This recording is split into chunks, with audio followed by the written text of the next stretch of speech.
ऐसा क्यों सोच रहा है कि मैं तुम लोगों की वजह से नहीं जा रही हूँ? मुझे ऐसा लगता है कि माँ की बीमारी में, बाबूजी के बुढ़ापे में मुझे यहीं रहना चाहिए और कुछ नहीं है। और इसलिए तो अपनी जिंदगी देख निकी, मैं जानता हूं तू सागर को बहुत चाहती है और इतने साल तूने हमारे घर के लिए इतना कुछ किया, जैसे तुम्हारा हक बनता है कि तू अपने बारे में सोच, अपने खुशियों के बारे में सोच। पर अगर मैं ये कहूं कि मेरी खुशी यहाँ तुम लोग के साथ रहने में है, तो फिर निकी, संजीव तेरी अभी पढ़ाई पूरी नहीं हुई है, माँ का ऑपरेशन होना है, इस सब में कितना खर्चा आएगा, पहले से इतना कर्जा चढ़ा हुआ है, फिर तू कैसे बात कर सकता है ऐसे? मुझे यहीं रहना चाहिए। अच्छा ठीक है, तूने कभी सागर के बारे में सोचा उसका क्या होगा? उसे मैं समझा दूंगी। लेकिन हमारे घर के लिए करते करते तेरी उम्र चली गई, तो शादी कब करेगी तू? पता नहीं। सागर जैसा लड़का मिलेगा तुझे?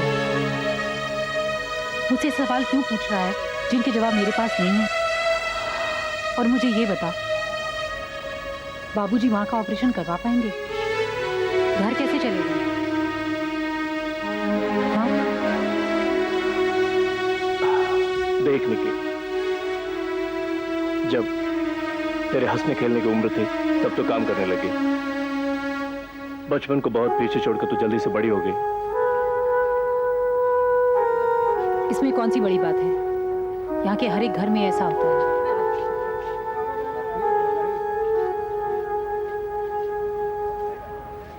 देख सच्ची, तुझे भी याद है कि जब हम छोटे थे तो माँ और बाबूजी ने हमें दूध पिलाने के लिए कितनी कुर्बानियां की थी। माँ ने सालों साल वही फटी पुरानी साड़ी पहनी ताकि हमारी स्कूल कॉलेज की किताबें आती रहें। ये तो यहाँ का रिवाज है कि थोड़ा सा कुछ पाने के लिए बहुत कुछ खोना पड़ता है। इस बस्ती के हर एक घर में एक निकी रहती है, इसलिए अपने मन से ख्याल निकाल दे कि मैं कोई बहुत बड़ा त्याग कर रही हूँ। ऐसा कुछ नहीं है, सच।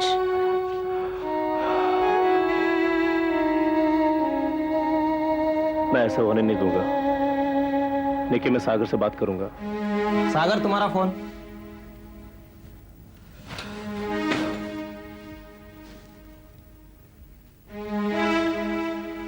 हेलो। हेलो सागर, मैं संजीव बोल रहा हूँ। हाँ संजीव, कहो। क्या आज हम मिल सकते हैं? हाँ मिल सकते हैं। तो ठीक है, 7 बजे नेशनल कैफे। हाँ ठीक है, पर क्यों? तुम मिलो तो सही, मैं तुम्हें बाद में बताता हूँ। अच्छा ठीक है। अब शायद तुम्हारे नसीब में चोट ही लिखी है। पहली चोट तुम्हें तब मिली जब उसने अनिरुद्ध से शादी कर ली और तुम्हें पता चला कि वो तुम्हें प्यार नहीं करती।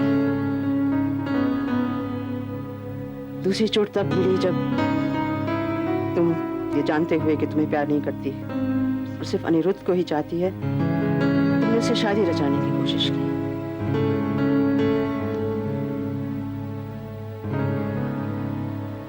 जिसकी आंखों में रोशनी नहीं है वो अगर ठोकर खा जाए तो समझ में आता है, लेकिन देखते हुए देखते बूझते। तुम सही कहती हो। सब कुछ जानते हुए भी, सब कुछ देखते हुए भी मैंने अपनी आंखों की रोशनी गुम कर दी थी।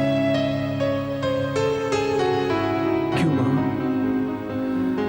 ऐसा क्यों होता है? क्यों नहीं मानता दिल सच्चाई को?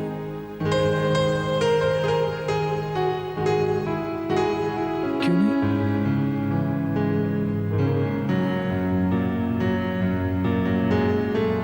क्यों खोने से डरता है उसे जिसे वो चाहता है?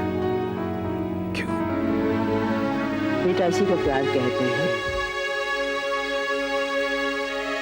और ये हर इंसान के अंदर होता है। लेकिन कुछ खुशनसीब ऐसे भी होते हैं जिन्हें प्यार के बदले में प्यार मिल जाता है। ज्यादातर लोग समझौता करके ही अपनी जिंदगी गुजारते हैं और आगे बढ़ते जाते हैं बस। माँ, जिसे मैंने अपना सब कुछ दे दिया, बदले में उसने मुझे कुछ भी नहीं लौटाया, कुछ भी। इस बात को याद रखो बेटा, इस बात से मुंह मत मोड़ो। हकीकत क्या है? वो अनिरुद्ध को प्यार करती है। अनिरुद्ध कभी मेरी जिंदगी से गया ही नहीं। माँ, तुम ठीक कहती हो, वो हमेशा ही था मेरे आसपास। मैंने बहुत कोशिश की उसे अपने दिमाग से, अपने जहन से निकालने की, लेकिन नहीं हो पाया। पापा, मैं ये फैसला नहीं कर पा रही कि मैं अनिरुद्ध के पास वापस जाऊंगी या नहीं, लेकिन मैं गिरीश से शादी नहीं करूंगी। पापा, मैंने उसे, पापा गिरीश वो नहीं है। अगर गिरीश वो नहीं है तो फिर कौन है? अनिरुद्ध। तुम चुप रहोगे प्लीज? तुमसे कितनी बार कहा है कि उमा और मैं जब आपस में बात कर रहे हो, और वो भी खासकर अनिरुद्ध के बारे में, तो प्लीज प्लीज बीच में मत बोला करो।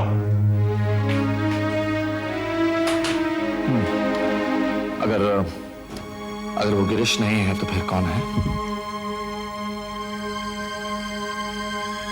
मैं नहीं जानती। तुम्हें जानना जरूरी है। तुमने जब ये जाना है कि गिरीश तुम्हारे लिए सही रिश्ता नहीं है, तो तुम्हें यह भी बताना पड़ेगा कि तुम्हारे लिए सही रिश्ता कौन सा है, अनिरुद्ध को छोड़कर। मैं कोई रिश्ता नहीं ढूंढ पाऊंगी। तुम जिद कर रही हो उमा। आप भी क्यों जिद कर रहे हैं? क्योंकि मैं तुम्हारी शादी करवाना चाहता हूं। दोबारा क्यों पापा? क्योंकि पहली को मैं नहीं मानता, और दूसरी को स्वीकारने की मुझ में हिम्मत नहीं है। उमा देखो, तुम मुझे सख्ती करने पर मजबूर कर रही हो। पापा नहीं, शादी तो तुम्हारी गिरीश के साथ ही होगी। और कैसे? ये तरीके मुझे अच्छी तरह मालूम है। फैसला तो बेटा तुझे करना चाहिए। आज तक खुद के फैसले और तुम्हारे लिए फैसले उमा करती रही। यूं कहे कि तुमने अपने लिए कुछ नहीं किया। अनिरुद्ध से शादी करके उमा उसके घर गई, तुम देखते रहे। अनिरुद्ध से झगड़ा करके वापस अपने पेरेंट्स के घर आई, तो भी तुम। उसने हाँ की तुमसे शादी करने की, तुम तो हमेशा से राजी थे। उमा हाँ कहेगी या नहीं, ये बहुत बड़ा सवाल था सबके सामने, सबसे अहम सवाल। और गिरीश, वो तो हमेशा से ही हाँ कह रहा। बेटा, अपनी जिंदगी को अपने हाथों में ले लो, अब अपनी मुट्ठियों में सहेज लो उसे। जैसा करना चाहते हो वैसा करो उसके साथ।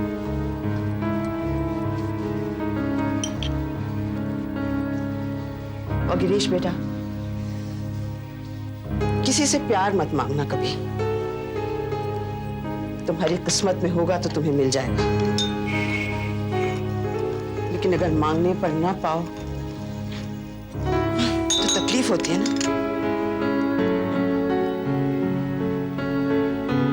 सागर, निकी ने बिना सोचे समझे ऐसे ही कुछ कह डाला।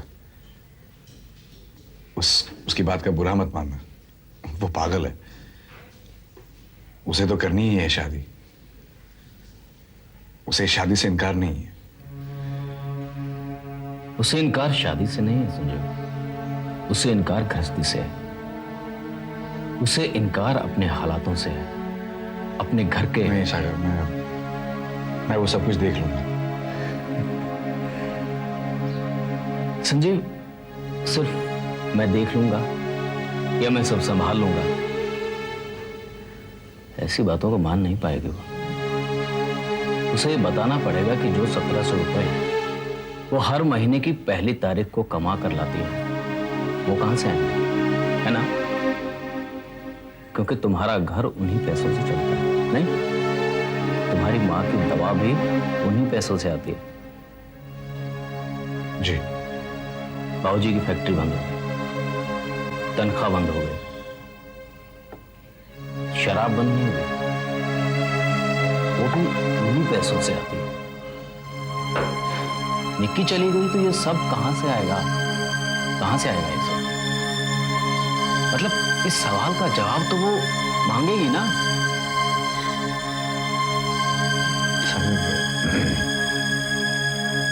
उसने हमारे घर के लिए बहुत कुछ किया है आज तक।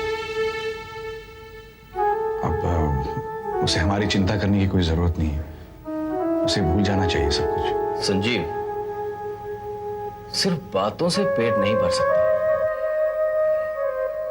जो लड़की ये जानती है कि उसके चले जाने के बाद उसके घर वाले भूखे मरने वाले हैं, वो लड़की शादी करेगी। हाँ, अगर तुम उसकी शादी करना चाहते हो तो गुड, वेल, उठा लो फिर वो सारी जिम्मेदारियां जिसके बोझ तले वो बेचारी दबी मरी जा रही है। कमाऊ बहन की शादी करना आसान नहीं है। सागर, बुरा मान गए। जो खुद अपने पैरों पर खड़ा नहीं हो सकता, वो भाई क्या बहन की डोली उठाएगा? तुम्हारे निकम्मेपन की सजा भुगत रही है मेरी निक्की, तुम्हारे निकम्मेपन की। और मैं भी, समझे तुम, मैं भी। जानते हो संजीव, उसने क्या कहा? उसने कहा, माँ और बाबूजी मेरे वो हिस्से हैं जिन्हें मैं काट कर फेंक नहीं सकती। तुम लोग कैंसर हो, उसकी जिंदगी का कैंसर, समझे तुम, जिन्हें वो काट कर फेंक नहीं सकती। अंदर ही अंदर खाए जा रहे हो तुम उसके फ्यूचर को। अरे डोली उठाता है भाई, भाई, लेकिन तुमने तो उसके प्रेम की अर्थी उठाई है, अर्थी। सागर, तुम मनाओगे उसे, तुम? चलो सागर, नहीं सागर रुको, मैं देता हूं। कितना हुआ? मैं देता हूं, प्लीज। रहने दे, कल नहीं किसी फिर लेने पड़ेंगे, रख ले।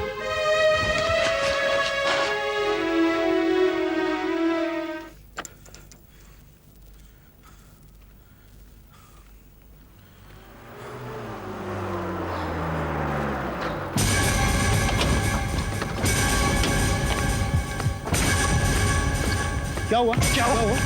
क्या हुआ? क्या हुआ? Oh my God! इसको हॉस्पिटल लेके जाओ, चलो। नहीं, she's fine, she's fine. कुछ नहीं, कुछ देखिए, कुछ नहीं, बस।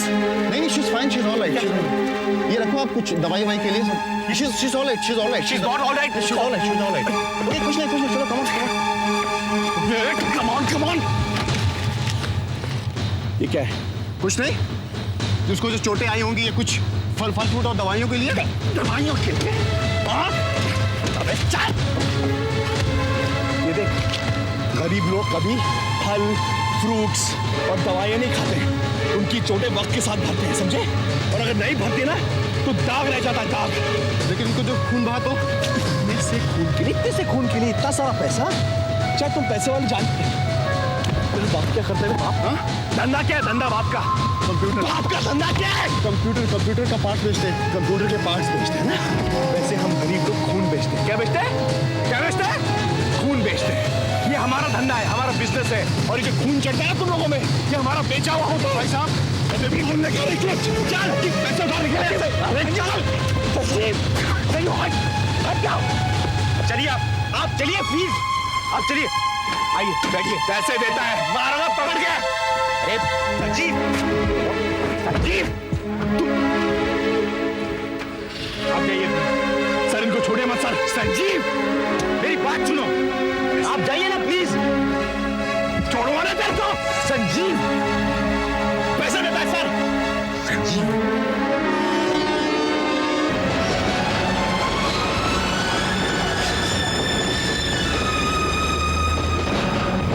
संजीव, तुम्हें क्या लगता है तुमने उस लड़के को मारा? नहीं संजीव, तुमने तो बस अपने गुस्से को मारने की कोशिश की है, जो कि मरा नहीं है, तुम्हारे अंदर जमा हो गया। पहले के ऐसे बहुत सारे गुस्सों के साथ जो तुम्हारे अंदर भरे पड़े हैं, जो शायद कल सुबह तुम्हें और थोड़ा सा कड़वा बना देंगे।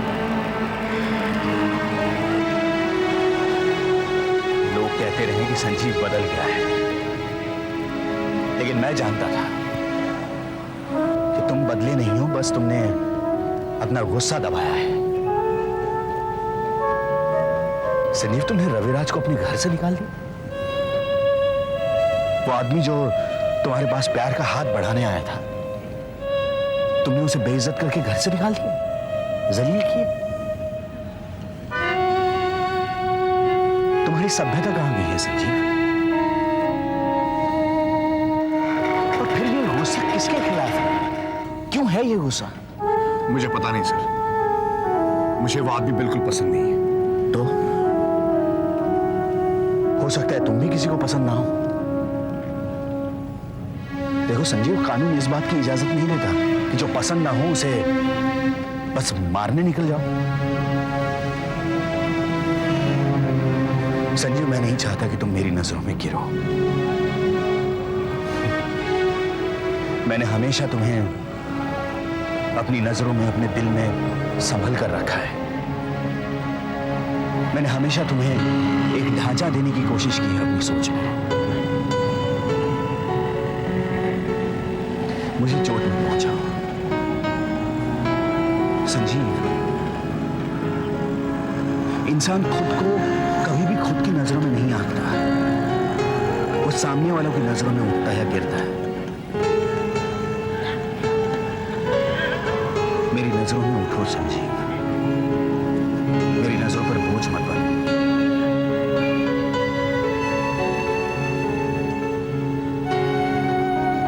मुझे माफ कीजिए सर, दोबारा ऐसी गलती नहीं करूंगा।